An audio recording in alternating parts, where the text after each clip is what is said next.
जून 2025 को हम लोगों ने एक पॉडकास्ट किया था हमारे इसी चैनल जय भारत शो पे, जिसमें हमारे मेहमान थे श्री कुमार सुशांत जी, जो रामायण रिसर्च काउंसिल के महासचिव हैं। और हमारा जो टॉपिक ऑफ डिस्कशन था वो सीता माता मंदिर निर्माण को लेकर था, जिस पे उन्होंने हमें बहुत सारी बातें बताई थी, जिसमें हमने जाना था कि किस तरह से वो पिछले 6 वर्षों से इस कार्य को संपूर्ण करने के लिए समस्त संत समाज के साथ कार्यरत हैं। कैसे उन्होंने पिछले 6 वर्षों से चप्पल तक नहीं पहनी है, क्योंकि उनके जीवन का ये मुख्य उद्देश्य पूरा होने के पीछे वो लगे हुए हैं। कैसे उन्होंने एक महान ग्रंथ का निर्माण किया। तो ये बहुत सारे पहलुओं पे हमने बात की थी। वो पॉडकास्ट आप मैं लिंक डाल दूंगा, आप पीछे सुन सकते हैं।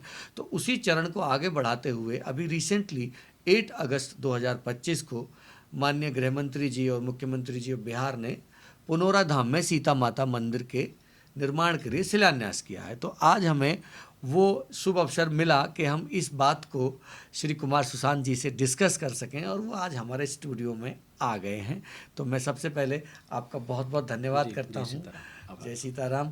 कुमार जी, आप हमारे आह्वान पे एक बार फिर इस विषय पे बातचीत करने के लिए हमारे सामने आए। सो अभी आपको कैसा लग रहा है कि जो मिशन आप लेके चल रहे थे वो क्या पूरा हुआ, और सीता माता मंदिर निर्माण की जो ये शिलान्यास हुआ है, इसको आप कैसे देख रहे हैं? देखिए, कई बार एक शब्दकोश में एक शब्द आता है निःशब्द। तो कई बार ऐसी बातें होती हैं जिस पर हम लोग निःशब्द हो जाते हैं। और आध्यात्म एक ऐसा विषय है कि जिस उद्देश्य को आप जीते हैं वो आपका जीवन बन जाता है, वो आपका प्राणवायु बन जाता है। वहाँ पर माँ सीता जी के मंदिर के लिए माननीय गृह मंत्री जी के हाथों वहाँ पे आधारशिला को रख देना हम लोग के लिए बहुत बड़ा सुखद विषय है। रामायण रिसर्च काउंसिल के जो अध्यक्ष हैं अभी हमारे श्री श्री 1008 महामंडलेश्वर पूज्य स्वामी सांदीपेंद्र जी महाराज जी हमारे पूज्य गुरुदेव हैं। और हमने मिलकर ये संकल्प लिया था कि हम लोग पूरे सीतामढ़ी को तीर्थ क्षेत्र के रूप में विकसित करेंगे। और पिछले 6 वर्षों के भीतर वर्ष 2019 में पहली बार हम सीतामढ़ी गए थे। पिछली बार हमने चर्चा की थी इस पर। हमने कई सारे आयोजन किए, सीतामढ़ी में जन जागृति अभियान चलाए, पूरे देश भर में जानकी नवमी के अवसर पर आयोजन किए, मीडिया के सामने कई बार गए, साहित्य बंटवाए। उद्देश्य ये था कि सीतामढ़ी की उस पवित्र धरा के विषय में बहुत सारी ऐसी अनसुनी बातें हैं, लोगों को पता चलनी चाहिए। अब जाकर के बहुत सारी ऐसी संस्थाएं इस दौरान हमने देखी, मिथिला समाज की कई संस्थाएं हैं। जिस पुनौरा धाम पर माननीय गृह मंत्री जी के, उस पुनौरा धाम को अगर विश्व स्तर पर ख्याति प्राप्त है या कोई जानता है तो उसके पीछे बहुत बड़ी भूमिका है पद्म भूषण जगत गुरु पूज्य स्वामी श्री रामभद्राचार्य जी महाराज का। तो बहुत सारे संगठनों की भूमिका है जिसकी वजह से आज माननीय गृह मंत्री जी को ये अवसर प्राप्त हुआ। और सरकार ने, केंद्र सरकार ने, राज्य सरकार ने बहुत अच्छा कार्य किया। और मुझे लगता है कि एक तरफ अयोध्या में राम जी के स्थान पर प्राण प्रतिष्ठा होकर भव्य मंदिर के लिए निर्माण कार्य वो हो रहा है, और दूसरी तरफ यहाँ पे सीता माता के लिए भी आधारशिला रख दी गई। तो अब मुझे लगता है कि ये सीताराम की जो परिकल्पना है, आध्यात्मिक परिकल्पना है, वो स्पष्ट हो गई और अब ये कार्य पूर्ण हो गया। लेकिन जहाँ तक रामायण रिसर्च काउंसिल के उद्देश्य की बात है, चूँकि प्रारंभ से जब हम लोग लेके चले थे तो पूरे सीतामढ़ी को तीर्थ क्षेत्र के रूप में बनाने का संकल्प था। और दूसरा 51 शक्तिपीठ से मिट्टी जोत लाके श्री भगवती के रूप में स्थापित करने का संकल्प था माँ सीता जी को। और हम लोग का जो स्थान है अभी वो पुनौरा धाम से 4 किलोमीटर के दूर राघोपुर बखरी स्थान है, जिसकी चर्चा हमने पिछली बार भी की थी। सरकार के ही अंदर में जो धार्मिक न्यास बोर्ड है उन्होंने हमें 12 एकड़ ज़मीन वहाँ पे दी भी है। उस 833 वर्ष पुराने मठ का हमें जीर्णोद्धार भी अब प्रारंभ करना है और वहाँ पे एक 51 शक्तिपीठों से मिट्टी जोत ला के भव्य मंदिर के रूप में विकसित करना है। इसी क्रम में कहते हैं कि जब आप कुछ यात्रा प्रारंभ करते हैं तो आपको एक सुखद आभास होता चला जाता है। तो हमारे लिए इस मंदिर की आधारशिला जो रखी गई है वो एक सुखद आभास है। सरकार ने 882 करोड़ रुपए अभी देने की बात की है, कैबिनेट से सब अप्रूव हो गया है। वो जब सीतामढ़ी में वो सारे विकास के कार्य होंगे तो स्वाभाविक है कि अयोध्या की ही तर्ज पर आज सीतामढ़ी जो माँ सीता जी का जो प्राकट्य क्षेत्र है उसका भी विकास हो सकेगा, और हम लोगों के पास कोई शब्द नहीं है इसका वर्णन करने के लिए। तो सुशांत जी, इसको जैसे पुनौरा में सीता माता मंदिर का निर्माण होगा, और अब राघोपुर बखरी में भी सीता माता मंदिर निर्माण की रामायण रिसर्च काउंसिल प्रयास कर रहा है। तो इन दोनों मंदिरों में जैसे आपने बताया 4 किलोमीटर की दूरी रहेगी, पर इनकी क्या वास्तविक स्वरूप में भी कोई अंतर रहेगा, और इनको कैसे आप देखते हैं? देखिए, आज जहाँ पुनौरा धाम पे आधारशिला रखी गई है, बहुत स्पष्ट है ये प्रकट भूमि है माँ जानकी जी की। ये वो हलेश्वर स्थान की भूमि है जहाँ जनक जी ने हल चलाना प्रारंभ किया था। इस स्थान पर मंदिर बनना बेहद आवश्यक था, जिस पर सरकार, राज्य सरकार और केंद्र सरकार बहुत समय से प्रयास कर रही थी। इस मंदिर से जो हमारा मंदिर जो राघोपुर बखरी का स्थान है वो भिन्न है। भिन्न कैसे है? एक जो वहाँ पे 833 वर्ष पुराना जो मठ है वो बहुत जर्जर अवस्था में है। ठाकुर जी का एक राम जानकी स्थान उसको बोलते हैं, उस मंदिर का जीर्णोद्धार होगा जैसा हमने बताया, और 51 शक्तिपीठ लाके 51 शक्तिपीठ से मिट्टी और जोत लाके एक जोत बनाना है। एक ऐसी जोत बनाना है जो सहस्त्राब्दियों तक जलती रहे, उसकी व्यवस्था करनी है। इसके साथ ही 108 फीट ऊंची हनुमान जी की प्रतिमा, मुझे लगता है बिहार में शायद पहली बार है, बिहार में शायद पहली बार होगी। जटायु जी की प्रतिमा 21 फीट ऊंची वो स्थापित होने जा रही है। और दूसरा जो पिछली बार हमने आपसे नहीं कहा था उसमें जोड़ देते हैं, अभी हाल में रामायण रिसर्च काउंसिल की एक बैठक हुई और पूज्य संतों के मार्गदर्शन में ये तय किया गया है कि वहाँ पर हनुमान जी की प्रतिमा और जटायु जी की प्रतिमा के अलावा एक हम लोग धनुष की भी प्रतिमा बनाने जा रहे हैं। ओके। तो क्योंकि धनुष का संबंध सीता माता के स्वयंवर से है, उस धनुष की महिमा है, तो इसलिए वो धनुष एक प्रतीक होगा कि माँ सीता जी के और राम जी के बीच जो संबंध का एक ब्रिज का काम करता है वो हमको लगता है धनुष है। इसीलिए संतों ने अपने मुख से निर्णय किया है कि हम लोग वहाँ धनुष की भी प्रतिमा बनाएंगे। इसके साथ साथ वृत्ताकार रूप से 108 ऐसी प्रतिमाओं का निर्माण होना है जिनसे माता सीता जी के जीवन दर्शन का उल्लेख हो सके, और उनका दर्शन नौका विहार तरह से होगा।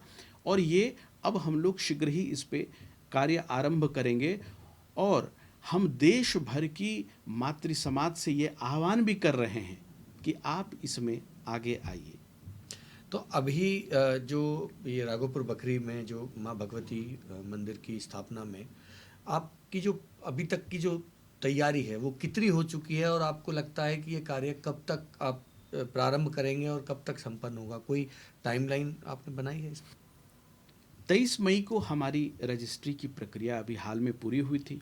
10 जून को हमने देश की राजधानी दिल्ली में संतों के मुख से इस विषय की घोषणा करवाई थी। चूँकि अभी माँ सीता जी के प्रकट स्थल पर माननीय गृह मंत्री जी द्वारा 8 अगस्त को, जैसा आप सबके संज्ञान में है, पूजन कार्य किया जाना था, आधारशिला रखी जानी थी। अच्छा, पुनौरा धाम और राघोपुर बखरी दोनों में कॉमन क्या है कि दोनों ही ज़मीन बिहार सरकार के धार्मिक न्यास बोर्ड के अंतर्गत ज़मीन थी। अच्छा। तो वहाँ भी बिहार राज्य धार्मिक न्यास बोर्ड ने ज़मीन दी जिसके सरकार, और हमें भी दी। हम कोई भी एक्टिविटी वहाँ पे करते थे तो एक संदेश जाता था कि अच्छा सत्य ये है, तो लोगों में एक भ्रम की स्थिति होती थी। हम लोग इस दिन की प्रतीक्षा कर रहे थे कि प्रकट स्थल पर पहले वहाँ पे आधारशिला रखी जाए, और मुझे लगता है माँ जानकी जी की भी यही इच्छा रही होगी। उसके बाद अब हम लोग इसको विस्तार देने का ये हमारा क्रम है। जैसे अयोध्या को लेते हैं तो अयोध्या में राम जी के जन्मस्थान पर तो मंदिर है ही, इसके अलावा कई मंदिर हैं वहाँ पे। कनक भवन है, दशरथ महल है, कई सारे ऐसे स्थान हैं जो उनकी महिमा का वर्णन करते हैं। उसी तरह सीतामढ़ी में ये जो है ये 833 वर्ष पुराना मठ है और इसका विस्तार है।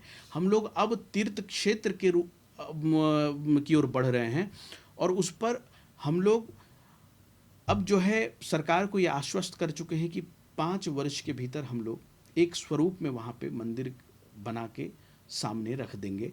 और रही बात इसके आगे के विस्तार की, ये सख्त प्रक्रिया है। आप इसको आधुनिक जो भी चीज़ें हैं उस मुताबिक आप परिवर्तन करते रहते हैं। जैसे सन जी, इन चीज़ों का कोई मतलब मैं कहूँ कि आर्थिक रूप से तो कोई आकलन करना बड़ा मुश्किल है, पता नहीं कहाँ जाएँ चीज़ें। जैसे अभी पुनौरा के लिए 800 कुछ करोड़ रुपए आप कह रहे हैं गवर्नमेंट ने अप्रूव किया है। तो आप जो आपकी जो मुहिम है, जो हम भगवती माता मंदिर की बात कर रहे हैं, उसका कोई बजट या कोई साइज़ आप लोगों ने निर्धारित किया है? मैं जी, आर्थिक रूप से पूछ रहा हूँ। अभी हाल में जो श्री राम मंदिर के आर्किटेक्ट हैं श्रीमान आशीष सोमपुरा जी, तो वही हमारे आर्किटेक्ट हैं। तो उन्होंने हमें एक प्रारंभिक स्तर पर जो पूज्य संतों को एक बजट प्रारूप दिया है वो 375 करोड़ रुपए समथिंग का दिया है। उन्होंने एक कैसा मंदिर का प्रारूप होगा वो भी सबके सामने रखा हुआ है। तो अभी वो प्रक्रियाधीन है। जैसे ही वो स्वरूप एक सामने आएगा और नेक्स्ट उस पर क्या सहमति मिलती है वो सबके सामने फिर किया जाएगा। तो बस मेरा एक आखिरी प्रश्न आपसे कि अभी ये तो आपने बताया कि अब बात तो मंदिर से शुरू हुई थी, अब तो ये धाम और एक तीर्थ धाम तक पहुंच गई है। तो इसके बारे में आप कुछ कहना चाहते हैं कि इन दोनों बातों को आप किस तरीके से ले रहे हैं और किस तरीके से ये आने वाले समय में तीर्थ स्थल बन जाएगा? देखिए, वो पूरा क्षेत्र ही एक समय में जनकपुर कहलाता था। ये अलग विषय है कि आज सीतामढ़ी है और एक जनकपुर वहाँ है। हम लोग का उद्देश्य है, चूँकि कहते हैं कि नेपाल के साथ हमारा बेटी और रोटी का संबंध है। एक हमारा ऐसा मित्र देश है जहाँ पर कि सांस्कृतिक रूप से जो एक हिंदू राष्ट्र का देश है, हमारी बहुत आत्मीयता के साथ उनके साथ संबंध है। तो हम चाहते हैं कि बहुत सारे ऐसे ऐसे धाम हैं, ऐसे स्थान हैं, जैसे जनकपुर ही लेते हैं, जैसे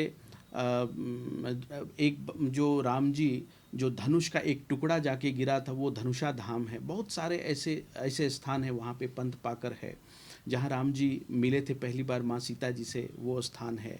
वहाँ पर बगही धाम है, वहाँ पर ये पुनौरा स्वयं धाम है जिस पे सरकार कार्य कर रही है। वहाँ पे हमारा राघोपुर बखरी स्थान है। बहुत सारे ऐसे स्थान हैं। हम लोग चाहते हैं एक ऐसा सीतामढ़ी स्थान भी एक ऐसा पूरा तीर्थ क्षेत्र के रूप में विकसित हो। दूसरा, जो हम लोग का प्रारंभ में संकल्प हम लोग किए थे वो ये कि अगर हनुमान जी का इस पूरी धरा पे लाखों मूर्ति, लाखों मंदिर बन सकते हैं, प्रभु का बन सकता है, तो माँ जानकी जी का क्यों नहीं बन सकता है? माँ जानकी जी का जो जीवन चरित्र है वो हमें पूरे विश्व भर में लेके जाना है। यहाँ केवल रामायण रिसर्च काउंसिल का उद्देश्य एक मंदिर भर का नहीं है, बल्कि हम लोग पूरे विश्व भर में एक एक एक नारी में क्या नारी तत्व और भगवती तत्व है वो उनको बताना चाहते हैं। और बताना चाहते हैं कि आपके क्षेत्र में कोई अगर सीता मंदिर है तो वो केवल प्रतीक का केंद्र होगा, जहां आप जान सकते हैं कि हाँ, यही वो सीता आदर्श है जो एक पत्नी भी है, बेटी भी है और पति का साथ देने वाली दृढ़ता के साथ एक नारी भी है। और जब समय आता है तो रावण जैसे लंकापति का, लंका को नाश करने वाली भी काल रूपी एक भगवती भी है। बहुत सुंदर सर। अच्छा सर, अब एक ऐसी पर्सनल सा मेरे दिमाग में क्वेश्चन है, ऑडियंस के दिमाग में भी रहेगा। जैसे राम मंदिर निर्माण हुआ अयोध्या में, तो श्री राम भगवान की एक सिंगल सोलो मूर्ति है, ना वहाँ पे लक्ष्मण जी हैं, ना वहाँ पे माता सीता हैं। खाली राम बाल अवस्था में 11 साल के, शायद वो 12 साल के स्थापित किए गए हैं। तो जब हम सीता माता मंदिर का निर्माण करेंगे, जो गर्भगृह है, गर्भगृह में जो मूर्ति होगी, जैसे आपने बाहर बताया कि बहुत सारी मूर्तियाँ होंगी और ये सब, लेकिन गर्भगृह में क्या माता सीता की जो मूर्ति है वो अकेले रहेगी और किस आयु अवस्था के दौर की रहेगी? जी, जैसा हमने आपको अभी बताया कि वहाँ पे एक 833 वर्ष पुराना मठ है जिसका नाम ही है राम जानकी स्थान। तो वहाँ पर हम एक राम दरबार बनाने वाले हैं। तो राम जी भी रहेंगे और माँ जानकी जी भी रहेंगे। स्पष्ट करना चाहेंगे, माँ सीता जी कभी राम जी के बिना नहीं रही और राम जी कभी माँ सीता जी के बिना नहीं रहे। तो इन दोनों को अलग करके हम कोई ऐसी सोच भी रखना, हमारे पूज्य संत बेकार वाली बातें मानते हैं। अब आप देखिए, हम लोग अभी अपने राम मंदिर की चर्चा की, तो आपको बताऊं कि उस समय की परिस्थिति अलग थी। राम मंदिर ट्रस्ट ने बाद में निर्णय किया और वहाँ पे माँ सीता जी को भी स्थापित किया है। अब तो हम लोग वहाँ पे जो 51 शक्तिपीठ से मिट्टी जोत लाके वाली बात कर रहे हैं, वहाँ पे एक जोत हम लोग बना रहे हैं जो एक शक्तिपुंज होगा, जो 51 शक्तिपीठ से एक जोत आके बन रही, जिसको देखते आपके शरीर में एक ऊर्जा का आभास हो। क्योंकि 51 शक्तिपीठ का दर्शन हर कोई नहीं कर पाता अपने जीवन में, लेकिन वो उस स्थान पे, एक शक्ति के स्थान पर जहाँ स्वयं शक्ति प्रकट हुई है, वो उस ज्योत का दर्शन मात्र करे तो हमें लगता है उनका जीवन का काफ़ी उनको आध्यात्मिक लाभ मिलेगा। और वहाँ से वो जो राम जानकी स्थान मठ है, उसी प्रीमाइसिस में वहाँ पे हम लोग भगवान को राम दरबार के रूप में विकसित कर रहे हैं। तो कहीं भी ये सोच नहीं रखनी है हमें किसी को कि सीताराम जी अलग अलग, कभी अलग नहीं रहे, बल्कि पुनौरा में भी आज वहाँ पे जब आप जाएंगे पहले से जो मंदिर है जन्म स्थान पर भी, तो वहाँ पे भगवान और मैया दोनों का है। धन्यवाद सर, हमारे पॉडकास्ट पे आने के लिए और बाकी इस पहलू पे बात करने के लिए। ये बड़ा हर्ष का विषय है कि पुनौरा धाम में माँ सीता का मंदिर का शिलान्यास हुआ। सो धन्यवाद सर हमारे पॉडकास्ट पे आने के लिए। और हमने इस पे फिर चर्चा की सीता माता मंदिर पे, और जैसे ही फिर हमें कोई अपडेट आएगा और हमें मौका मिलेगा कि हम पूजनीय श्री सुशांत कुमार सुशांत जी को वापस अपने स्टूडियो में लाके आगे की चर्चाएं कर सकें तो हम हमेशा करना चाहेंगे। आप सब लोगों का बहुत बहुत धन्यवाद हमारा चैनल देखने के लिए, और please like share and subscribe अपने सनातन धर्म को बढ़ाने के लिए, और इस इतनी बड़ी न्यूज़ को, इतनी बड़ी खबर को कि माँ सीता माता का मंदिर के निर्माण की शुरुआत हो चुकी है, और वो भी एक नहीं 2 जगह, तो इसको आगे बढ़ाते रहिए। और आप सबका बहुत बहुत धन्यवाद।